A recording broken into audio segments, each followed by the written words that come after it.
Hallo ihr liebe Leute, hier ist wieder der Yankee mit Let's Play Baldur's Gate 2 Schatten von Amn auf Pelzig. Und hier waren wir stehen geblieben bei Relifans Tempel. Und den stürmen wir jetzt auch gleich mal. Alle hopp, gleich mal gucken, was du isst. In Relifans Tempel. Ein Tänzchen gefällig? Welch Kühnheit, Adrian, überrascht mich immer wieder. Aber weiter geht's nicht. Hierenikus darf während seinem Ritual nicht gestört werden. Was für ein Ritual? Was hat er jetzt schon wieder vor? Was macht ihr schon, Adrian? Ihr seid bald tot. Okay. Eisengolem, ein Glabrezu, das sind höhere Dämonen, aber nicht gerade besonders. Arkor und Rakshasa. Corgi Boy schnappt damit Kromferden. Was ist nun los? Ihr schnappt euch den. Ja? Und ihr den.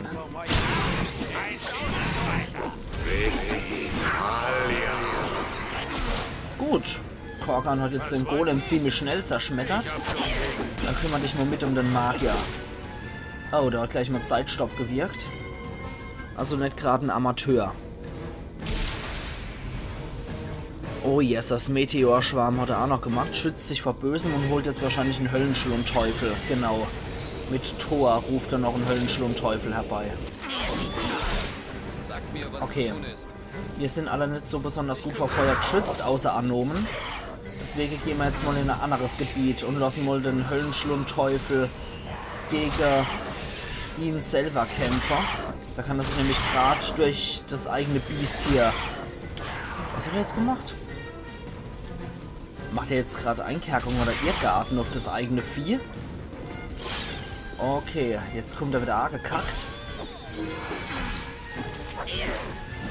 Ah ne, der scheint wirklich sein eigenes Höllenschlundscheusal in Irrgarten versetzt zu haben.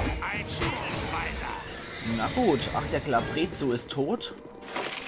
Und der hat nur popische Stabschleuder plus 1 dabei. Naja, war nicht gerade so toll. Ja, also Glabrezu gehören jetzt an, gerade wie gesagt, zu der Elite-Dämonen. Aber es sind jetzt auch nicht unbedingt die Allerschwächsten. Man sollte die nicht unterschätzen. Dadurch, dass er jetzt leider keine Erfahrungspunkte gegeben hat, kann ich jetzt nicht sagen, wie besonders mächtig die denn hier in AD&D einschätzen. Aber er gehört auf jeden Fall zum oberen Drittel, sage ich jetzt mal. Allein schon, weil er das Model von einem Balor kriegt hat, muss er... ist er nicht gerade der Schwächste, würde ich mal sagen. So, was gibt's denn hier? Steingolem attackiert Korgan. Ja, das sollte kein Problem sein. Tot. Tot. Und ein Adamantit-Golem. Der ist eine etwas größere Herausforderung. Autsch.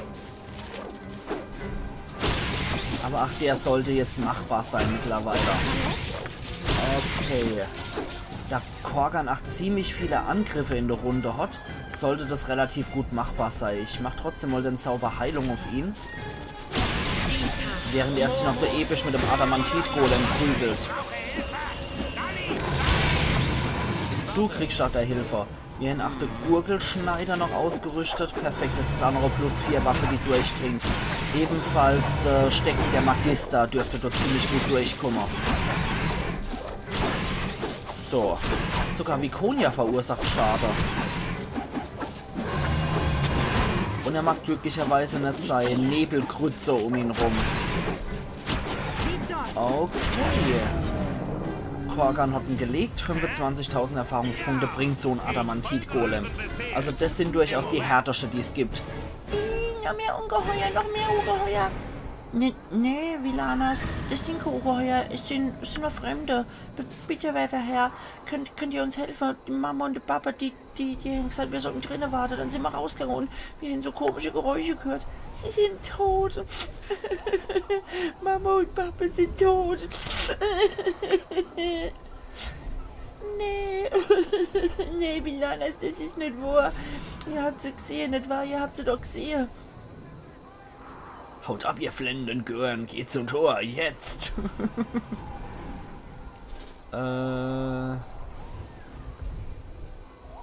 Ich lüge die Kinder jetzt auch nicht an und ich bin halt auch ein Arschloch. Wobei, ne, Ja, es ist schon ziemlich hart.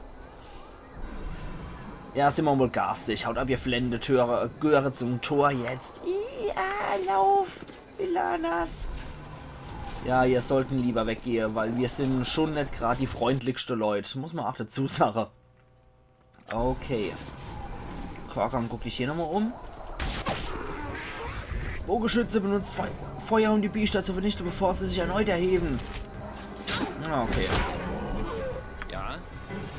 Ach stimmt, Kromfair macht ja auch Trolle platt. Ausfall, die Schlacht ist noch nicht entschieden.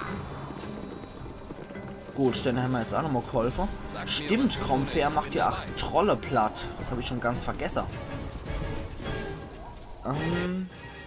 Dann können wir hier zum Haus des Mondes oder zum Haus des Priesters und Talismans.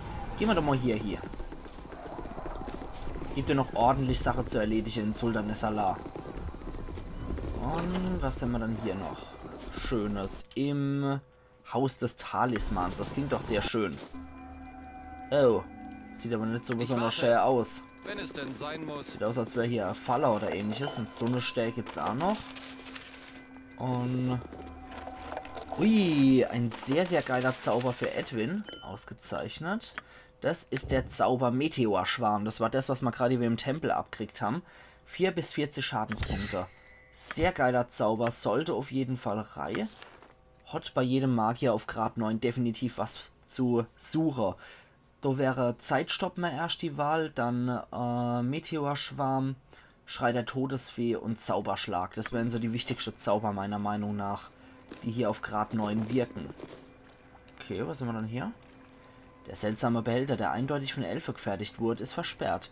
Es ist egal, wie viel Druck ihr aufwenden, er lässt sich nicht öffnen. Auf dem Deckel befinden sich 5 Druckblätter, die mit in Sultan Nessalar gebräuchliche Symbole geschmückt sind. Relifana, der Baum des Lebens, Rune von Sultan Nessalar, Corellon Laretian, der Vater des Pantheons der Elfen und das Symbol der Elfen für Wasser. Ein kryptischer Text unterhalb der Runen bezieht sich auf einen Priesterstein im Raum darüber. Ein Schlüssel für ein Puzzle vielleicht? Über den Runen befindet sich folgende Inschrift. Die natürliche Ordnung wird sich durchsetzen. Offensichtlich müssen die Druckplatten in einer bestimmten Reihenfolge gedrückt werden, um an den Inhalt des Behälters heranzukommen. Der Rand des Würfels ist korrodiert, als ob er dem Einfluss von Säure ausgesetzt gewesen wäre. Welche Rune wollt ihr zuerst drücken? Okay, wie war es nochmal? Was? Die natürliche Ordnung wird sich durchsetzen. Machen wir zuerst mal Wasser. Ihr drückt die Druckplatte und ein Säurepfeil schießt aus dem Würfel. Die Druckplatten rasten mit einem Klicken in ihre Ausgangsposition ein. Das war die falsche Druckplatte. Ihr müsst wieder ganz von vorne beginnen. Okay, dann schicken wir mal Korkan, der heute Magie zurückwerfe, zurück. Okay. Fangen wir mit dem Orwashta an. Okay, das passt. Dann Relifan. Dann Wasser. Sultan Nessalar. Okay. Noch einmal. Der oberste Elfegott. Die andere Elfegöttin, der Baum des Lebens. Noch einmal. Oberste Jesus. Oberste Elfegott. Relifan. Sultan des... Herrgott. Die beiden Götter, Baum des Lebens. Beide Götter. Wasser, Leben. Okay. Jetzt habe ich's. Nein! Habe ich ihn? Talisman Relifans. Ah, das ist das heilige Symbol der Elfengöttin Relifan. Okay. Na gut, dann wieder zurück. Abdel Adrian hat sich glücklicherweise wieder vollständig geheilt. Kaum der Rede wert. Und dann gehen wir jetzt auch noch over. Machen Domo Lucky Lucky. Was sind wir hier over? Ja? Hier ist offensichtlich auch irgendwas. Ich hoffe, das bringt was. Erstmal noch Falle checker. Jetzt haben wir also ein Horn. Ein Talisman von Relifan. Der muss wahrscheinlich in den Tempel gebracht werden. So. Abdel Adrian guckt nochmal zufällig, ob hier was ist. Falle oder ähnliches. Aber das hätte er schon längst entdeckt, wenn dem so wäre. Zeitstopp und elfischer Priesterstein. Der heilige Stein wird von dem Priester des Elfengottes Relifan verwendet. Auf der Rückseite steht ein Teil eines Rituals. Bei Corellan nahm alles seinen Anfang. Relifan wuchs, von den Zweigen Relifans floss das Wasser und schenkte dem Baum des Lebens. Sultan Nessalar verdankt dem Baum alles. Okay, dies ist offenbar ein Hinweis für irgendwas. Na gut, das haben wir eigentlich ja schon gelöst. Insofern, ja komm, können wir auch mal hier packen. Da haben wir 2 von denen.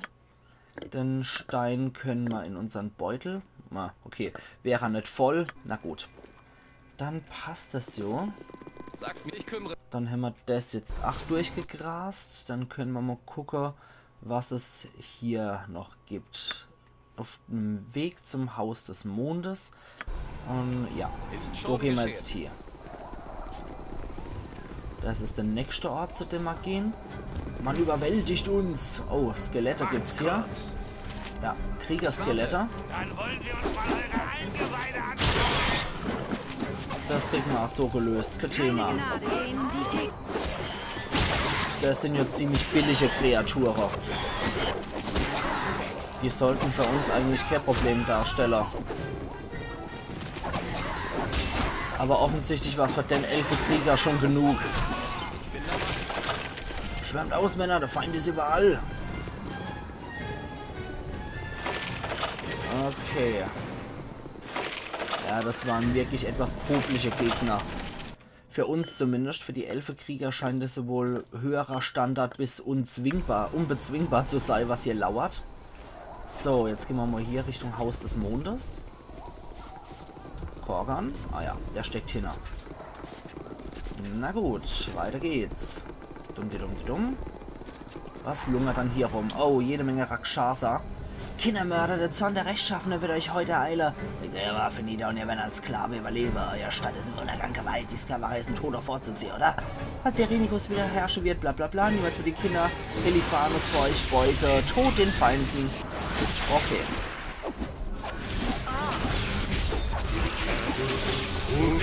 Oh, da hat sich ein elfischer Kampfmagier offensichtlich die Irenicus Seite geschmissen.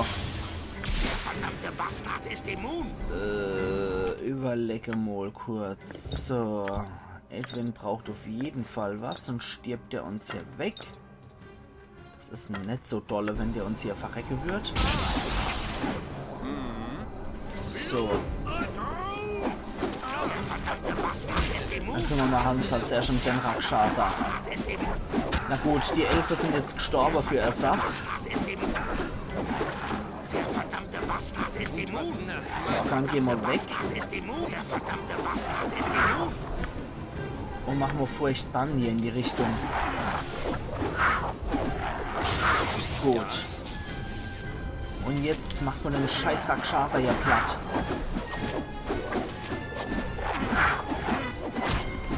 So, dann gehen wir nämlich gewaltig auf die Kletz hier. Noch ein elfischer Kampfmagier. Die Waffe ist einfach schlecht. So. Puh.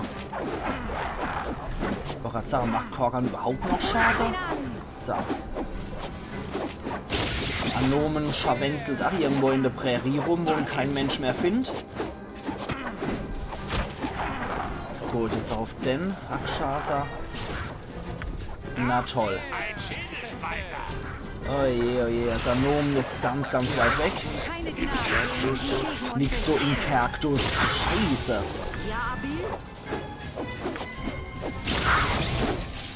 Das wird allmählich echt gefährlich. Edwin, du solltest geheilt werden. Gut. Gute Idee, dass mir zu... Abdel Adrian, wir plündern die mal aus. Ja, die haben ja Quatsch bei sich, aber Dodo für Hänse den Quatsch doppelt. Dreifach und vierfach. Na toll. Okay, also vierfache Quatsch haben wir hier. Das kann man dann auch sicher verkaufen, ein ganzes Schampel. So. Okay. Soweit so gut. Holen wir unseren verlorenen Anomen wieder zurück. Das hier war's Haus des Mondes, genau. Haus des Hafenspielers haben wir dann noch. Ja, und Dokuma noch nicht durch.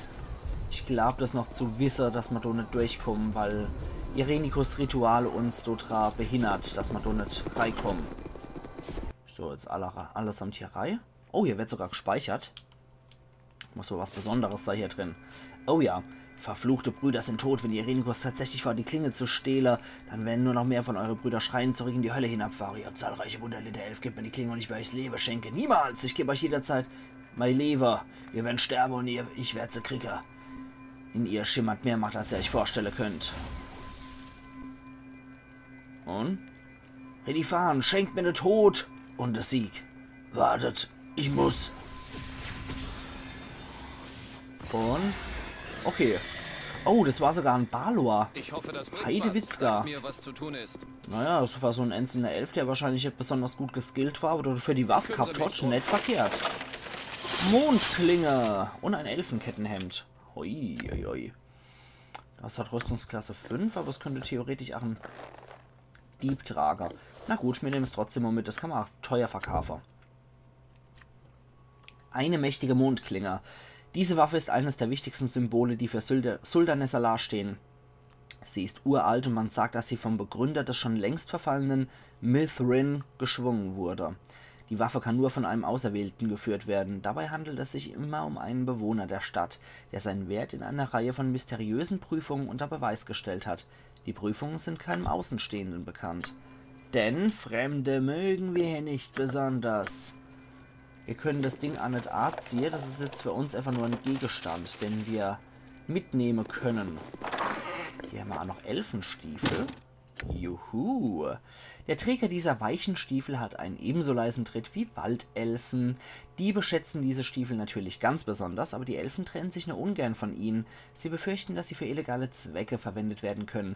Besondere Fähigkeiten, der Träger hält plus 30 auf leise bewegen. Dort vergebe ich aber mal 7 Meilenstiefel nicht auf, muss ich sagen. Trotz allem behalten wir die. Die sind nicht verkehrt. Wenn wir mal irgendwelche Schleichmissionen oder so haben, ist nicht verkehrt.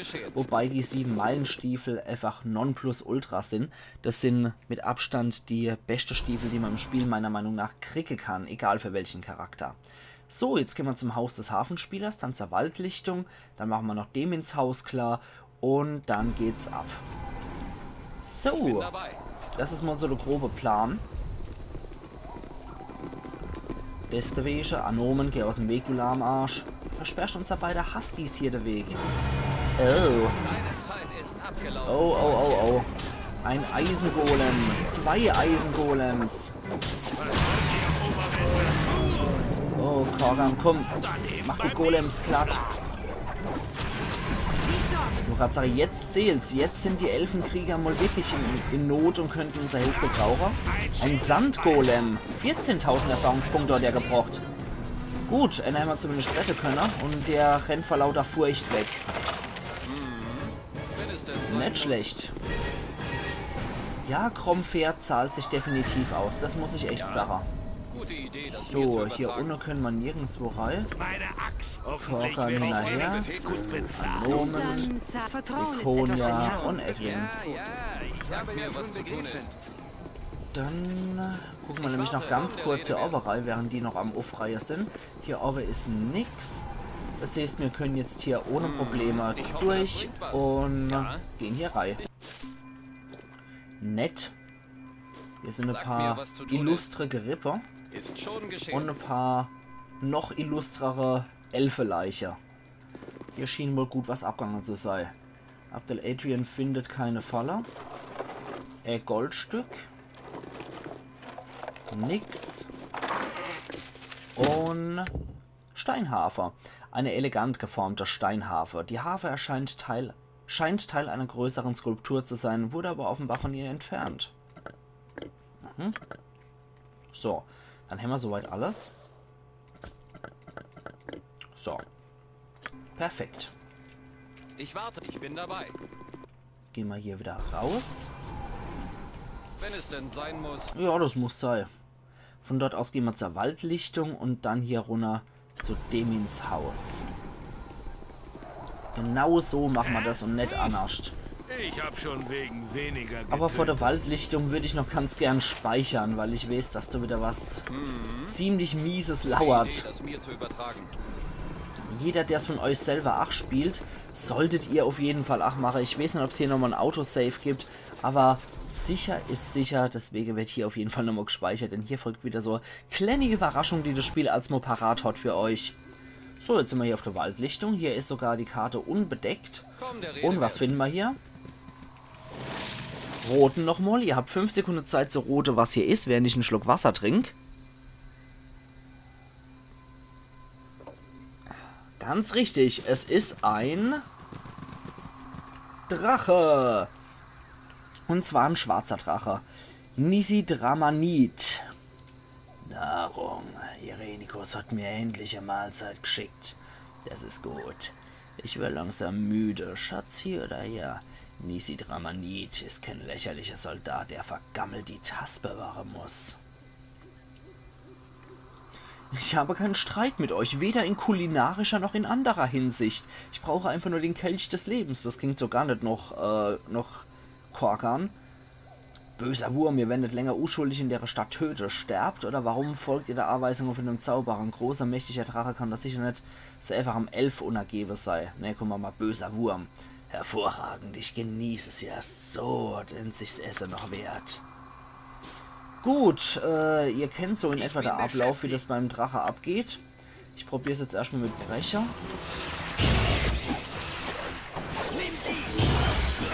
So. Leg noch Schild auf dich. Okay, er hat Verstricken gewirkt. Schwarze Drache sind ja eigentlich mit dem Element Säure noch vergesellschaftet. Beziehungsweise mit Erde. Und dafür steht halt auch Säure. Mist. Ups, Abdel Adrian wird gerade in die Zange genommen. Ih.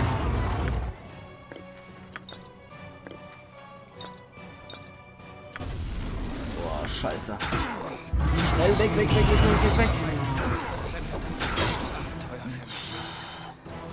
Was hat dann Edwin noch abkriegt? Magie fehlwirken hat er noch abkriegt. Na, herzlichen Glückwunsch. Los! So, ja, andere auf den Drache drauf, so, so gut wie möglich. Na, egal. Korkan schlägt sich sicher schon tot. Boah, Alter. Der hat aber auch Hass auf sich gewirkt, merke ich. Ein Schädelschweiner! Nala. 52.000. Und das einfach noch mit der hirnlose Haut drauf Taktik. Meine Fresse. Jetzt müssen wir nur noch warten, bis der Zauber beendet ist. Egal, geh weiter. Das ging echt recht fix. Ich habe nicht damit gerechnet, dass es so leicht geht. Und es ist nur Vikonia dabei gestorben. Das ist ja auch schon ein ziemlich großer Erfolg. Anoman, jetzt hol dir endlich mal das scheiß Ding hier. Wobei, ist noch nicht mal großartig nötig.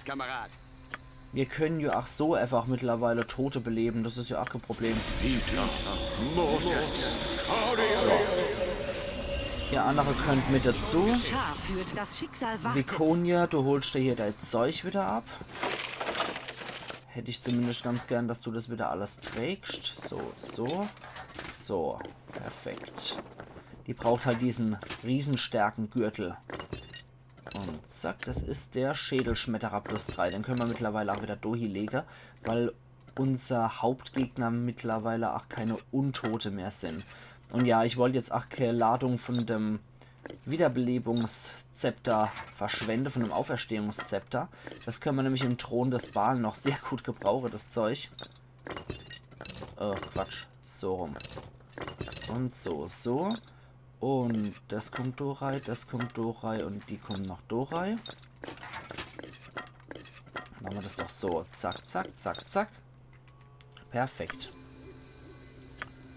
Dann wirkt doch mal auf alle eine Massenheilung. Du genauso. Und du machst jetzt nochmal kritische Wunden heilen auf Corgi Boy. Und du machst schwere Wunden auf Vikonia. Vikonia macht doch einmal kritische Wunden heilen auf Korkan. Das müsste dann ausreichen. Ah, fast. Gut, jetzt gucken wir, was der Drache bei sich gehabt hat. Der Drache hatte bei sich einen Sternsaphir, den packen wir auch hier rein, einen Diamant, eine Perlenhalskette, 345 Goldstücke, Blutsteinkette, eine Halskette Träne Laetrals, ein tolles Kettenhemd und einmal goldener Kelch des Lebens, ein aufwendig verzierter vergoldeter Kelch. Er ist eine der Kronjuwelen von Elesim, der Königin von Sultanesalar. Bei den Elfen stellt der Kelch ein mächtiges Symbol dar. Also, gehen wir das gleich mal an Kork an, der das als Zwerg alles mit sich rumträgt. Dann identifizieren wir noch das. Klingensängers Kettenhemd +4. Die Geschichte der Rüstung ist wie von einem Schleier verhüllt. Entweder ist ihre Herkunft extrem exotisch, oder ihr Schöpfer wollte nicht, dass der Ort ihrer Herkunft bekannt wird. Eine derartige Geheimnistuerei hat sicher ihre Gründe. Würden gewisse Leute auch nur Gerüchte über die Existenz einer derart mächtigen Rüstung erfahren, würden sie sicher vor wenig zurückschrecken, um sie in die Finger zu bekommen. Die Rüstung stellt den hohen Höhepunkt elfischer Handwerkskunst dar, und es handelt sich dabei wahrhaft um ein Geschenk der Götter. Rüstungsklasse 1. Yay. Hat nicht nur irgendwelche besondere Fähigkeiten, der Scheiß. Einfach nur, yay. Also sorry, aber da haben wir wesentlich besseres Zeug. Naja, wir behalten es trotzdem wohl. Rüstungsklasse 1 und das Hot Rüstungsklasse 5. Yay, geil. Entschuldigung, wenn ich jetzt nicht gerade in Begeisterung ausbreche, aber ne, für einen Bade wäre das wahrscheinlich recht gut hier, das Ding, aber ansonsten, Sagt mir, was zu tun, wenn eher es denn nicht sein so. muss. Die anderen haben ja ihr Plattepanzer und Magier hat ja sei Robe der bösen Erzmagier, insofern, so what. Hey, wir kommen ja heute richtig gut durch. Ich habe echt gedacht, es dauert Idee, länger das mir heute. zu übertragen. Gerade weil ich für den Was ist Drache. mit der Königin geschehen? Wurde sie etwa entführt? Verflucht sein die Golems, möge der Protektor die Seele von der Verbannte ausspießen für das, was er heute angerichtet hat. Verflucht sein, ach wir, dass wir so viele weggeschickt haben, um gegen die Drow zu kämpfen und unser goldenes Sultanesalar ungeschützt zurückgelassen haben. Froch mal, Fremde. Ich habe immer gedacht, der Verbannte hat uns verborgen gehalten. Wie kann es sein, dass ihr hier seid? Ich bin mit Elhan Kummer, der jetzt an die Tore der Stadt evakuiert. Elhan ist am Tor? Dann müssen wir doch hingehen. Man danke an euch, Fremdling. Ich bete, dass ihr unserer Stadt in ihrer dunkelsten Stunde helfen werden. Ich wünsche, ich könnte das Leben vom Verband selbst beenden. Wenn halt irgendwas ausrichten könnt, dann bete ich, dass ihr den Verband finden und dem korrupte, geistesgestörte gebt, was er verdient, den Tod und die Ewigkeit in der Abyss. Och ja, klingt nett. Jo, auf jeden Fall bin ich halt wirklich weitergekommen, als ich gedacht habe, weil ich wirklich geglaubt habe, dass wir für den Drache mehrere Versuche brauchen. Der Ramilat. Endlich, das ewige Wachestehe wird ohnehin langweilig. Dann wollen wir euch mal töten. Ich denke, ich soll das wohl offiziell machen. Irdo, alle Bürger in ihre Häuser müssen bleiben oder sie sind des Todes.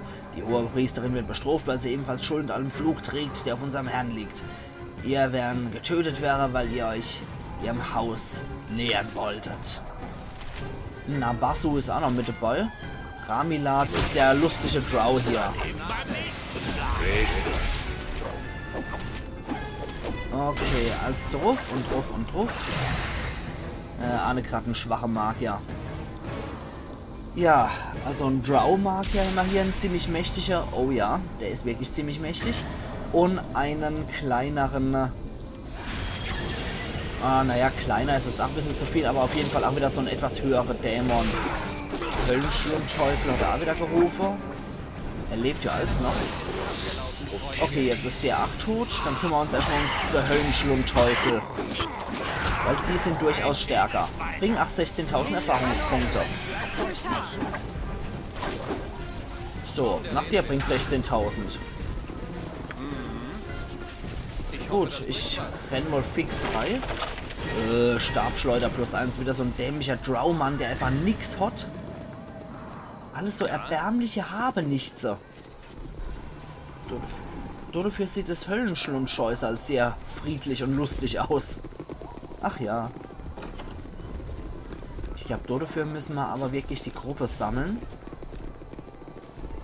Weil do, glaube ich, gespeichert wird. Und? Nee, tatsächlich nicht.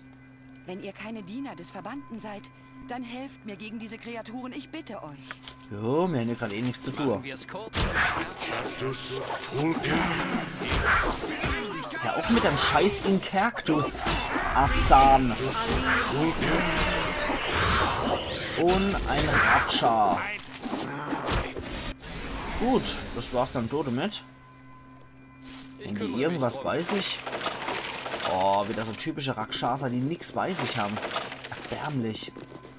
Wobei, warte mal, hat der nicht irgendwas Tolles gehabt? Ja, tatsächlich, er hat einen Gürtel. Ui. Ein Gürtel der Steinriesenstärker. Als kleiner Junge wurde Stuart Eltil von Kobolden gefangen genommen, die seine Familie töteten. Als sie mit dem Jungen zu ihrer Lagerstätte unterwegs waren, stießen die Kobolde auf eine Steinriesenfamilie. Die Riesen retteten Stuart und sogen ihn als einen der ihren auf. Bald wurde offensichtlich, dass der Junge bei den Steinwurfwettbewerben der Familie einfach keine Chance hatte mitzuhalten, egal wie sehr er sich abmühte. Der Steinriesenvater erhielt diesen Gürtel von einem örtlichen Magier im Rahmen eines Tauschhandels. Auf diesem Weg wurde Stuart so stark wie seine Brüder und Schwestern. Stuart starb eines verfrühten Todes und der Gürtel wurde gestohlen. Träger erhält Stärke 20. Ich würde sagen, der geht an Viconia. Eben weil sie als Klerikerin durchaus mal hin und wieder im Nahkampf dran ist. Deswegen geht dieser Hügelriesenstärke-Gürtel dann an Edwin. So, perfekt. 500 Pfund kann der jetzt mit sich rumtragen, 600 Pfund sie und er 1600 Pfund mit seinem Gürtel der Frostriesenstärker. Das ist schon nicht schlecht. Im Dungeons & Dragons sind die alle etwas gestaffelt, sprich Hügelriese sind die Schwächste, dann die Steinriesen, dann die Feuer- und Frostriesen. Danach kommen dann die Wolkenriesen und dann die Sturmriesen. Das sind die stärksten. Ich muss euch jetzt allein lassen und bei all den Verwundeten helfen. Ich danke euch für alles, was ihr getan habt. Danke für eure Hilfe, Ich Fremde. bete darum, dass der Verband Jesus. keinen Erfolg haben wird. Verzeiht mir, wenn ihr euch euer Anstrengung mit Frohe vergelt. Wie kommt's, dass ihr hier seid? Leute von außerhalb finden normalerweise nicht so leicht in unserer Stadt und das in noch viel höherem Maße, seitdem der Verband uns mit Hilfe seiner Magie versteckt. Es wäre ein zu großer Zufall, wenn ihr unwissentlich hierher gelangt seid.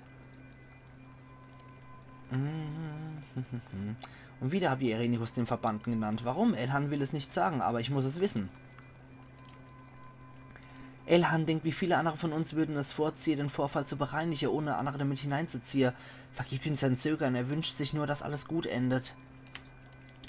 Ich fange an, es als Fehler zu betrachten, dass wir das für uns behalten haben. Die Konsequenzen waren weitreichend und es hat sich gezeigt, dass es schwer war, sie zu beseitigen.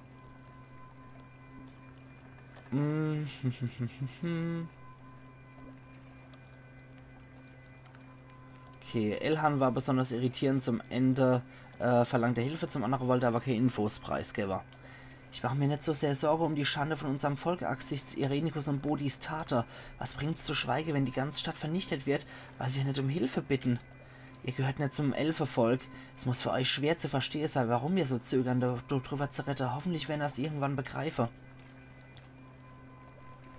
Die Verbannte waren nicht immer so, wie ihr sie heute kennt. Sie trugen einst Namen, die ich voller Stolz benutzt hätte, und waren so würdig des Lobes wie jeder andere. Dann sind sie aber tief gefallen. Ich kann jetzt nichts Wertvolles an ihnen erkennen. Sicherlich seid ihr zu eurer Bedenken berechtigt. Ihr wärt nicht ihr, wenn ihr euch nicht mächtige Gefühle bewegen würden, und es fällt dem Verbande leicht, Reaktionen hervorzurufen. Hat einer von mir herausgefordert, allerdings, und ich werde ihn hübsch und fein persönlich abliefern auf der Spitze von einer Klinge. Die krügste Reaktion hat er bei uns am eigenen Volk hervorgerufen, denn hat uns Schlimmes arger da als jedem anderen. Er ist ein Verbrecher, der keine Grenze kennt. Ja, er gehört zum Elfenvolk wie wir. Aber jetzt Nimi. Königin Elisine hat ihn verstoßen, weil er bewiesen hat, dass er in seinem Herz kein Elf war. Und Bodhi, war die auch drin verwickelt? Sie und er waren wohl bekannt am Hof von Sultanesala, zumindest er war für uns ein großer Stolz. Er war unser größter Magier und so haben wir erfahren, wie man es ohne göttliche Beistand nur sein kann. Er hat hoch in der Gunst von der Königin gestanden, aber es war nicht genug. So ist das eben mit so Leid. Würde es nicht ausreichen, wenn er alles bekäme, was er verlangt. Von denen beiden war die Schwester die Unersättliche. Sie war nicht so arg sehr, aber sie hat großen Einfluss auf ihren Bruder ausgeübt und hat ihn mit in ihren Wahnsinn gezogen. Fahrt fort. Gemeinsam haben wir noch mehr gesucht. Hätten sie noch mehr gesucht, als möglich ist. Sie haben nach der Macht der Götter gestrebt und sie haben sich keine Gedanken über die Folge gemacht. Der Verbannte hat ein dunkles Ritual durchgeführt und hat angefangen, einen schweren Übergriff gegen das größte Symbol unserer Langlebigkeit auszuführen, der Baum des Lebens. Er wollte seine Säfte mit denen vom göttlichen Baum vermischen, indem er ihn angezapft hat und seine Energie beraubt hat. Sein Versuch ist fehlgeschlagen, doch der Rest von uns musste Preis bezahlen. Er hat die Verbindung der Elfe zu Land und Natur unterbrochen. Starke Erschütterungen lief durch Sultanessala und viele von unseren schwächeren Bürgern mussten mit dem Tod ringen. Dass er fast seine selbstsüchtige Ziele und die von seiner Schwester so viel in Gefahr gebracht hat, war eine Tatsache. Aber es war nicht zu begreifen, dass er das bedroht hat, was uns erst zu dem macht, was wir sind. Warum wurde er dann nicht umgebracht? Dann hätten wir euch eine Menge Ärger erspart. Elysim war es, die über das Verbrechen zu richten gehabt hat, und sie war hart. Ihnen wurde alles genommen, was zum Wesen vom Elfenvolk gehört. Sie wurden ausgestoßen, damit sie so leicht lernen mochten, wie wertvoll unsere Art der Lebensführung war.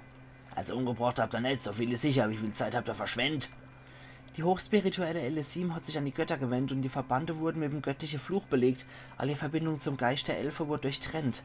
Elysim hielt es für eine Strafe schlimmer als der Tote, lebe nicht länger als das von einem Mensch und ihr Geist verbannt aus dem Paradies, auf das alle Elfe Anrecht haben. Die Schwester wurde freiwillig zum Vampir, um so einen göttlichen Fluch auf die Probe zu stellen und ihm entgegenzuwirken, doch so leicht kann man die Götter nicht austricksen. Der Bruder ging das Wagnis nicht ein. Ein besserer Mensch hätte gelernt, das zu schätzen, was er verloren hat, und hätte vielleicht zur Menschlichkeit gefunden und sich bemüht, sich zu verändern. Aber er hat gezeigt, dass er kein besserer Mensch war. Mensch, was habt ihr dann gedacht, Blitzdenkerin? Okay, machen wir das mal. Ihr hättet gedacht, dass es besser ausgehen würde. Der Verbannte hatte einen Weg von sich wiederherzustellen. Er hat sich mit denen von uns am meisten verachteten Feinde verbündet und hat seine alte Pläne wieder aufgenommen.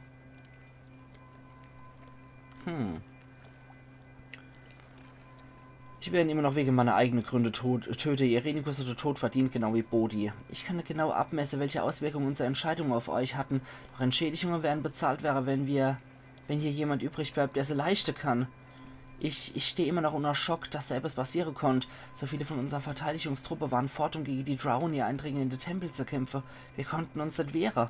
2 Verbannte, die ineinander geholfen und beide so voller Hass und Eifersucht, dass sie sich durch nichts aufhalten lassen würden, unser Herzen zu treffen. Verbannte hat Dämonen und durch Magie erschaffene Wesen über die Stadt gebracht und ein schwarzer Drache, der im Nordwesten gelandet ist. Ich habe versucht, sie zu bekämpfen, aber es waren zu viele.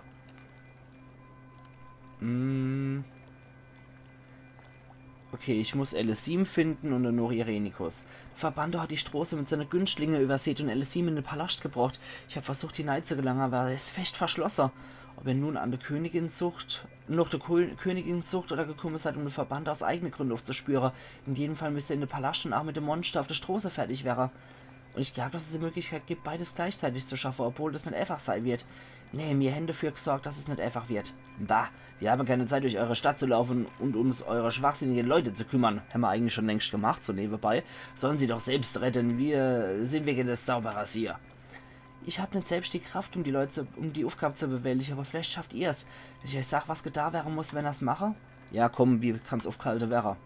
Der Tempel ist Relifan Ralatil geweiht. Er kann die Geister vom Wald herbeirufen und uns zu verteidigen. Außerdem hat er die Macht, den Palast aufzubrechen. Aber der Lord der Blätter muss geweckt und sein Avatar herbeigerufen werden, damit die Geister kommen. Die Kreaturen vom Verband haben den Tempel entweiht und die Artefakte gestohlen, die ich benötige. Die Artefakte befinden sich irgendwo in der Stadt im Besitz von den Günstlinge vom Verbannte. Vielleicht sogar beim Schwarzen Drache im Nordwesten. Es gibt 3, ein Talisman von Relifan, goldene Kelch und eine Mondklinge. Habe ich. Geht in den Tempel, der bestimmt bewacht wird, und legt die Gegenstände auf die Statue in der Mitte, dass wir der Avatar zu unserer Verteidigung herbeirufen. Ja gut, hoffentlich ist es die Mühe wert. Ich glaub dran, ich kann nicht sicher sein, doch nur Relifan hat die Macht. Geht bitte, je länger ihr wartet, desto mehr Elfe werden leiden. Schnell! Okay. Aber ich werde sagen, das machen wir dann morgen. Und ich mache jetzt hier wieder meinen Cut. Dann sehen wir uns morgen wieder zum finale Kampf hier zumindest vom Straßenkampf hier, bei Let's Play Baldur's Gate 2 Schatten von Arm auf Pelzig. Also machen's gut und bis morgen dann. Euer Yankee.